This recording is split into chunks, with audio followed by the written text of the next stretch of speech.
A woman from Pleasant Hill, Iowa was told that she had non-small cell adenocarcinoma lung cancer. For months, she thought her allergies were at their worst. After seeing a doctor, the doctor ordered a chest x-ray and found a tumor. He then ordered a biopsy. She was diagnosed. She then had her entire left lung removed. This woman had never been a smoker and was at a loss for words on how this could happen to her. With a team of 6 doctors, not one had mentioned the cause of this diagnosis. When the woman came across radon gas by doing research of her own, she decided to test her home, and it came back at a level of 6.9.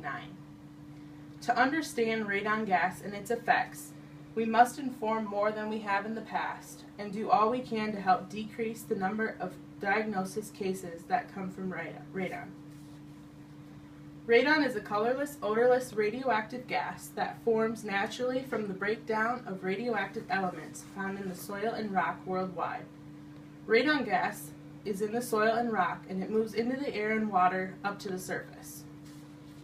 When radon breaks down into solid radioactive elements, it attaches to dust and particles that are breathed in. As radon in the air breaks down, radiation is given off. It causes damage to the DNA inside the cells of the body. Radon is found both indoors and outdoors, low levels outdoors and higher levels inside the air in homes and buildings. Exposure to radon mainly comes from being indoors, homes, schools, and public buildings. As radon is given off by the soil, it enters buildings and homes through cracks in floors and walls. Levels are highest in the basements and crawl spaces as they are closer to the source of radon. People who spend more time in lowest levels of homes and buildings are at higher risk. Symptoms of radon exposure can be similar to those of allergies or a cold. They can also be nausea, vomiting, and fever. When someone knows they have been exposed to radon, doctors can do a series of tests. Blood tests can measure bone marrow damage. A dosimeter can determine the amount of radon exposure that has been absorbed by the body. When someone knows they have been exposed, they must go through this series of testing. There is no way of knowing if early radon exposure could lead to cancer or more extreme complications. According to National Cancer Institute, radon is the second leading cause of lung cancer in the U.S. Scientists estimate that 15,000 to 22,000 lung cancer deaths in the U.S. are related to radon exposure. Even though radon is found in the air, it is found in drinking water as well. When someone is continually exposed, their chances of developing cancer are increased. Radon works faster than any other lung-causing diagnosis, even smoking. Those who smoke and are exposed to radon are at the greatest risk of all. Some studies have suggested that radon exposure could be linked to childhood leukemia, and the research still continues so that we can get more answers.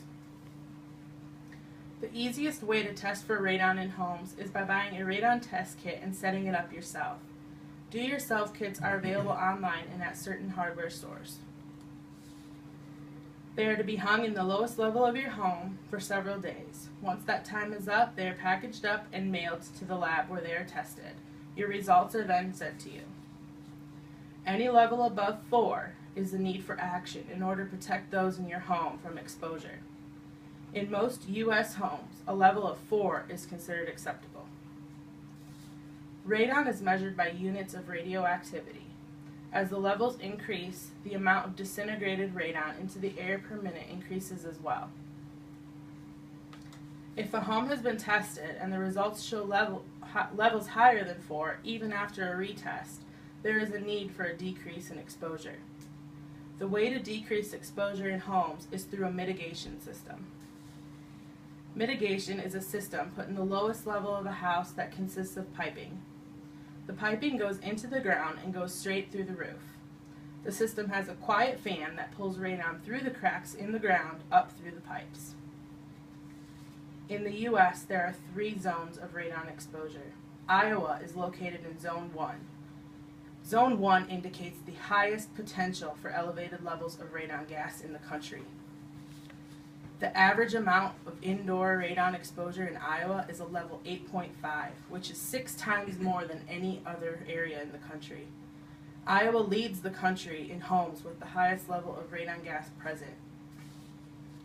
The Department of Public Health estimates that 5 in 7 homes across Iowa have elevated radon levels, and that 400 deaths a year are caused by radon causing lung cancer.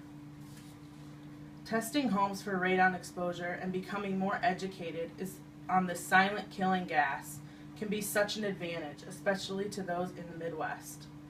Radon, its effects, and detection are important to our health, and radon should be widely discussed in order to protect lives. Every year, a number of lives are taken in car crashes, but that same number of lives are taken by the silent killer, radon. Radon is under-discussed, and it is up to us to inform others. Make sure to test your home because it could save your life.